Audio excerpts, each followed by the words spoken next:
Thanks for tuning in. This video is sponsored by Senior American Insurance Agency and MedicarePlanChoice.com to anyone who's aging into the government health system known as Medicare. At this point, many of you have received either the report or book version of the Ultimate Medicare Decision Making Formula. I hope the information included was valuable in your quest for Medicare knowledge and the options available to you as a new Medicare beneficiary. The MedicarePlanChoice.com website is your 24/7 resource to find out more about Medicare and the Medicare plan choices you have available. All of the information in this presentation is included, and you can receive quotes on Medicare plans and get enrollment assistance for all your Medicare and drug plan needs. Telephone support is available every business day from 8 a.m. to 3 p.m. Eastern Standard at 800-332-7557. Again, Senior American Insurance Agency is who we are. We've been guiding seniors through the Medicare system for over 30 years. And with the experts on our staff, we have over 70 years worth of experience. Helping seniors is our only business. My name is Dan, and I hope to empower you as a new Medicare beneficiary to make the best decisions for your individual needs as well as your lifestyle and your budget as you contemplate the choices between Medicare Supplement policies, Medicare Advantage plans, and Part D prescription drug plans. Our goal is to be the #1 service agency for new Medicare enrollees. You know, over the next 10 years, about 10,000 people each day will become eligible for Medicare. And we can accomplish our goal by first providing pertinent, accurate, and updated information that those new Medicare enrollees need to make smart decisions on their Medicare. Now, we can service our clients with outstanding telephone as well as internet support. We understand that each person's circumstances are different. We offer public online webinars as well as one-on-one assistance so that your individual questions can be answered. We provide high-quality companies and products from major insurance companies like United Healthcare, Mutual of Omaha, and Universal American. These large companies have the adequate resources to make sure your medical bills get paid. We also want to be a resource for other senior needs such as final expense plans, long-term care insurance, as well as estate planning and estate trust advice. But for now, our focus is going to be on Medicare. Next, we're going to look at the components of Medicare. We're going to define what each of those parts cover, and then look at the two very distinct ways in which you can receive your initial Medicare benefits. Okay. Medicare basics. We've already looked at the fact that there's 4 primary components that make up the Medicare system. Part A, which is generally considered the hospital portion of Medicare. Part B, the medical portion of Medicare. Part C is also known as Medicare Advantage. Those two terms are synonymous. Part D, of course, is the prescription drug component of Medicare. So those are the 4 basic parts of Medicare, and we will break each one of these down individually in detail coming up just here in a moment. We'll start with Part A Medicare. Part A Medicare is considered, as we said, to be the hospital coverage of Medicare and usually takes place as an inpatient, with the exception of hospice and home care, which are obviously provided through the home. Most all of the other Part A services are covered inpatient, whether it's a hospital or a skilled nursing facility receiving some type of skilled care. Inpatient mental health is also included under Part A, as well as some blood transfusions that are billed under Part A. But when you think of Part A in a general term, you usually think as an inpatient in either a hospital or a skilled nursing facility. Now we'll look at Part B, the medical insurance portion of Medicare. And Part B Medicare is generally considered to be the broadest category of Medicare because there are so many items that are billed under Part B. So anything that's really considered as an outpatient service, the most fundamental, of course, being a doctor's visit or a test like an EKG, an MRI, a sonogram, and those type of things. Procedures and outpatient surgeries. These are items that could actually be given to you in a hospital facility, but you're not actually admitted there. You receive the procedure or the surgery, and then you come home without being admitted. It's still billed to Part B as an outpatient service. Ambulance services, medical equipment today is a huge category.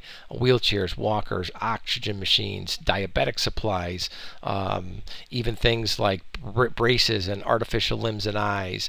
All those things are billed as medical equipment, durable medical equipment.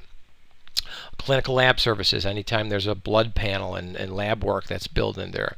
Physical therapy, and even some preventative items like flu shots and pneumonia vaccines.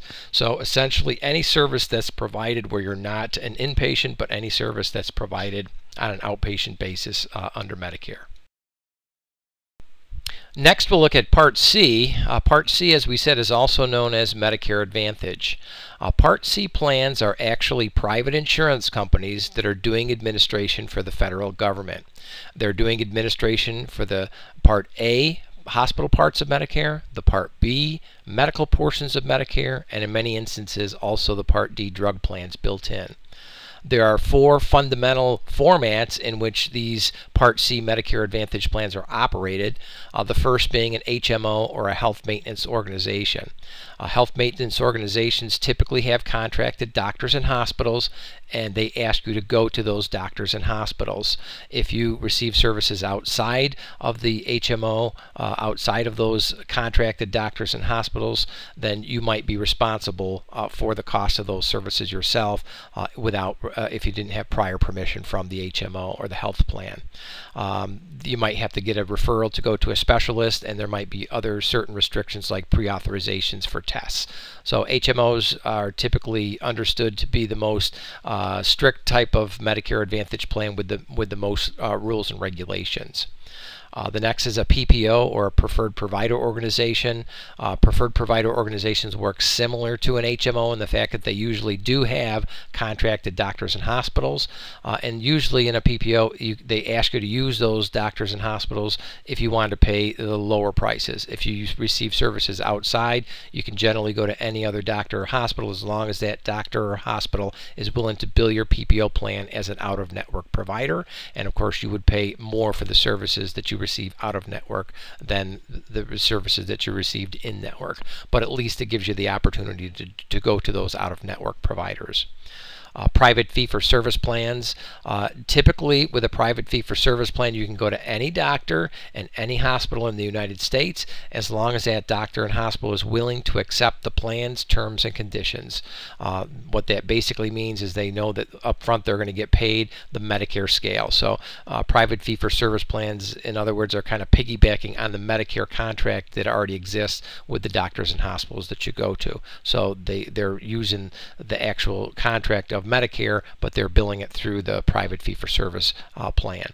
So again, any doctor in any hospital, as long as they agree to accept the plan's terms and conditions. Special needs plans are usually plans that have some type of enrollment criteria. You do have to meet some type of a criteria to get enrolled. The most common ones that come to mind are people that have Medicare and state medical assistance, also known as Medicaid. There are also plans that are specifically for people with chronic health conditions like diabetes and heart disease. But they do have specific enrollment criteria, and we will break and go into a little bit more detail about Medicare Part C plans.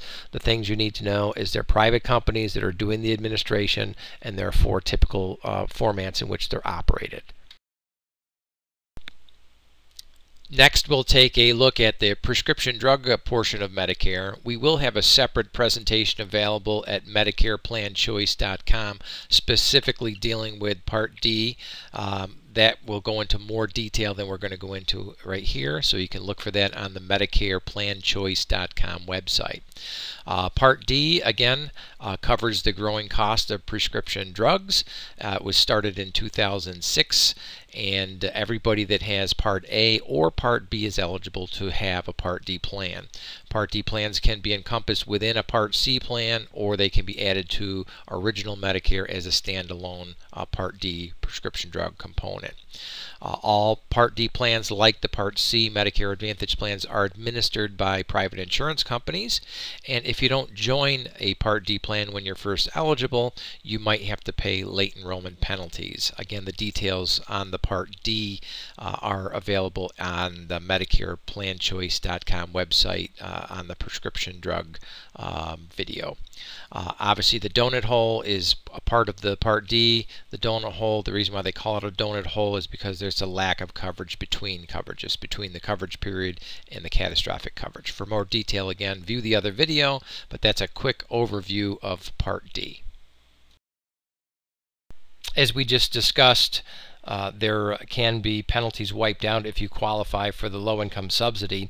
There's two primary ways to get coverage, additional coverage for Part D. One is directly through Social Security, and that's also known as the low-income subsidy. You'll also see it referred to as extra help through Social Security. There are applications everywhere. Medicare.gov, your local social services office can help you apply. There are income and resources limits that do apply to this extra help. As a single person, your income has to be under $16,335 and resources under $12,640. They do count all forms of income: Social Security, interest income, dividends, IRA distributions, basically anything that's considered income under the IRS guidelines. As far as resources, they do count your cash, your savings, stocks and bonds, mutual funds, IRAs, 401ks. They do not count your home or your vehicle. They do count vacation properties. As a couple, you can see the income limit is $22,065 and resource limit $25,260. Some states offer individual state pharmaceutical assistance programs. They do vary from state to state. To find out about your state, go to your state website and ask about pharmaceutical assistance for Part D, and you'll find out very quickly whether or not your state offers it and what the qualifications are. Obviously, there's other help directly through social services, and state Medicaid is one example, and there are other programs that, again, vary on state to state and county to county. To find out about those, go to your local social services office or your state website and look for assistance on Part D. Okay, so far we've looked at the 4 different parts of Medicare: Part A, Part B, Part C, and Part D. And now we're going to focus on the 2 specific ways that you can get your Medicare benefits. The first being original Medicare, and the other way to get your Medicare through Medicare Advantage. So we're going to kind of explain the difference between how these 2 work. They're separated by a line in the middle, and then you have original Medicare on top and Medicare Advantage on the bottom. Let's start with original Medicare. If you went to a doctor or had a hospital expense under original Medicare, the doctors and hospitals would send the bill either to Part A if it was a hospital claim, or Part B if it was a medical claim. Medicare would pay back to the doctors and hospitals the portion that they would agree to cover, and then you would technically be responsible for the balance. That's why many people that have original Medicare buy supplemental policies, or Medigap policies is the other term. If that was the case, Medicare would pay towards the doctors and hospital claim, and then Medicare would forward that same claim directly to the Medicare Supplement policy, and then they would cover either some of the balance or all of the balance, depending on the part supplemental policy that you had. And so that's the benefit of having a supplemental policy, is the fact that you have Medicare paying on the claims and the supplement paying on the claims, so there's little or no out-of-pocket expenses. If you took your Medicare under original and took a supplemental policy, you would need a separate Part D plan, because the supplemental policy wouldn't cover prescriptions, and neither would A and B, so you would need at that point a Part D plan as well. So let's take a look now at Medicare Advantage, or Part C of Medicare. So if you were enrolled in a Medicare Advantage Part C plan and you visited a doctor or had a hospital expense, as you can see, Medicare is still there, but the doctors and hospitals don't send the bill to Medicare. The doctors bill the Medicare Advantage plan directly. The Medicare Advantage plan pays back to the doctors and hospitals the portion that they agree to cover, and then you would pay any out-of-pocket expense that's outlined by your Medicare Advantage plan. All of them have what they call an outline of benefits or an evidence of coverage booklet, and that discloses what your portion of the bill is and what portion of the bill that they pay. So again, you have to read those Medicare Advantage outline of benefits very carefully to see exactly where your out-of-pocket expenses are.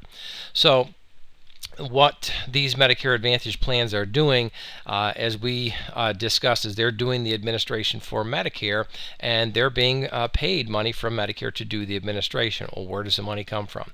Everybody that has Part B Medicare, whether you're in original Medicare A and B or whether you're in a Medicare Advantage Part C plan, you're going to pay money into Medicare in the form of Part B premiums. So whether you're in original Medicare A and B or whether you're in a Medicare Advantage plan, you're going to be paying money into Medicare. When you're in original Medicare, they're spending that money to pay the doctor bills. That's how they would spend it. But when you're in Medicare Advantage plan, the money is going into Medicare, but Medicare itself isn't paying the claims to the doctor. The claims are being paid by the Medicare Advantage plan. So what Medicare does is they pay money to the Medicare Advantage plans for them to administrate the policies. They take that money that they get and they use that to cover their out-of-pocket expenses. Where these companies make a profit is on the administration, and then some of them may also collect a premium from you. So they would get paid by Medicare, and they would collect any premium from you that was due according to the Medicare Advantage plan. So that's the fundamental difference of how original Medicare works with a supplement and how a Medicare Advantage plan works. Many people have told us that understanding Medicare is confusing and overwhelming. Well, it doesn't have to be that way. In fact, we have the formula to make it much simpler, and we're going to share it with you today. Are you ready? First step, decide what form of Medicare is right for you, and then only explore those types of Medicare plans. This will help you from being overwhelmed with all of the many choices that are available, and you can then concentrate on the benefits that are most important to you. If you learn one thing from this video, it's the fact that people have two distinctly different ways that they can get their Medicare benefits. The first on the left-hand column is the default way, or original Medicare. Original Medicare consists of Part A, the hospital benefits, and Part B, the medical benefits. Many people that take original Medicare will take an optional Part D prescription drug plan to help cover their drugs, and many people will also take a Medicare Supplement policy to help cover some of those things that original Medicare Parts A and B do not cover. That's the default way. That's the way that Medicare was for many, many years until the allowance of Medicare Advantage plans, or Part C of Medicare, which is on the right-hand column, and that's the second distinctly different way that people can get their benefits from Medicare. Medicare Advantage plans, simply put, combine Parts A and Part B medical benefits together. So there's the hospital part, the medical parts of Medicare together in a plan that's administered by a private insurance company. The plans can have a Part D included, or they can have a Part D plan that's separate. But those are the two distinct ways that people can get their benefits. There's positives and negatives to each way, and if you can first make the decision of how you want to get your Medicare, that will take you a long way down the road, because that will keep you from getting overwhelmed by all the plans, and then you won't get the two types of plans mixed up, Medicare Supplement plans and Medicare Advantage plans. So the first thing, and probably the most important thing in your Medicare decision making process, is to decide how you want to get your Medicare, either original Medicare with an optional Part D and supplement, or the plan's benefits wrapped inside of a Medicare Advantage plan delivered by a private insurance company. To help you as you begin to decide which form of Medicare is going to fit your situation the best, we're just going to take a moment and look at the pros and cons of each way to get your Medicare, between original Medicare with supplements and Ds and Medicare Advantage plans. So we'll take a couple of minutes and just break it down. Look at original Medicare first. Of course, Medicare does the administration, so the positive to that is you can go to any doctor or hospital that's out there, so that's a positive. If you do go with original Medicare, many people will buy a Medicare Supplement policy to help cover some of those costs that Medicare do not cover. So you will be paying a monthly premium, and that's something to keep in mind, that you will be paying a monthly premium to get that. And if you do purchase a Medicare Supplement policy and then want drug coverage, you then have to purchase a separate Part D plan. So there, between those two premiums, many people could spend between $1,800 to $2,500 a year to get the coverage. So unless you're using a lot of services, that's a lot of money to spend to cover just a few doctor visits. So take that into consideration first. If you're not using a lot of services, that's a kind of an expensive way to buy your coverage with Medicare. And of course, when you combine the Medicare, the Medigap policy, and the Part D, as we just discussed, you're paying more premium for that level of coverage, but when you go to use services, there is less coming out of your pocket. So in general, broad terms, for people that are using many services, hospital stays and oxygen and medical equipment, as well as physical therapy and other types of expenses that are ongoing continually, a Medicare Supplement policy is a good way to go, because you pay one monthly premium and it covers most of the expenses. But if you're using very small amounts of services, just a few doctor visits is all you're using, that can be a very expensive way to do it. If we look at a Medicare Advantage policy, again, they're all administered by private insurance companies, and most plans offer the convenience of having doctor, hospital, and drug benefits all in one package in one card, so that is a convenience. Many of them will allow you to see doctors within the network or out of network, so you still have the advantage of being able to see other doctors and hospitals across the country. In Medicare Advantage plans, they can offer additional benefits that original Medicare does not, like hearing benefits, dental benefits, those type of things, even gym memberships in some cases. So those things you wouldn't get with original Medicare. So by having Medicare through a Medicare Advantage plan, you could access some additional benefits that way. And probably most importantly in that particular situation is that plans offer low monthly premiums because they're getting subsidized by the money that you pay into Medicare through your Part B premiums. So the premiums can be very low. There are cases in some counties and across the country where there's actually a zero premium and you can get your Part D included. So for the people that want a very low monthly premium, and are willing to pay some type of an out-of-pocket expense when they use services like doctor visits and hospital stays, ultimately there are caps and limits of your out-of-pocket expenses that would be available to you, so you're not unlimited like you would be with original Medicare with nothing. So that's a good way to go for people that want coverage that gives them some type of a catastrophic level. If the wheels totally came off and they used millions and millions of dollars worth of services, they might only be responsible for a few $1,000s out of pocket, and that's manageable in the long run. So the big picture idea between these two forms of Medicare is when you take original Medicare with a supplement policy and a Part D plan, you're getting very comprehensive coverage, but you're paying a fairly decent premium to get that. With a Medicare Advantage plan, it's typically a lower monthly premium, and you do participate with out-of-pocket expenses when you use services. So if you're a person that's not using many services, you're fairly healthy, you take a couple of drugs, you can get a nice package with your doctor, your hospital, prescriptions, all in one for a low monthly premium. that makes Medicare Advantage plans very attractive from that standpoint is the fact that they have a very low monthly premium. So in a broad picture, that's the two ways to get your Medicare, some of the pros and some of the cons of each. Next, what we'd like to do is take a moment and have you do an actual homework and then sit down and actually take a moment to decide for yourself the types and amounts of services and which way of Medicare might work best for you.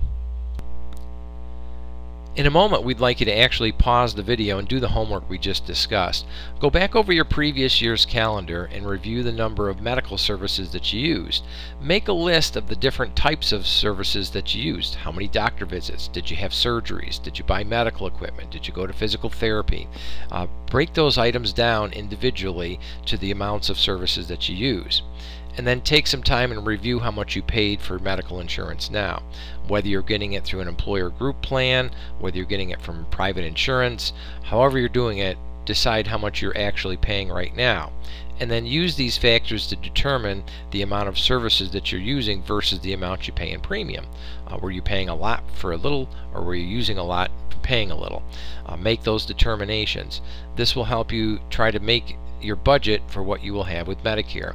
Now, many times people leave group insurances when they retire, and therefore they're not paying in. So if money was being deducted from weekly or monthly payroll, maybe that's not the case.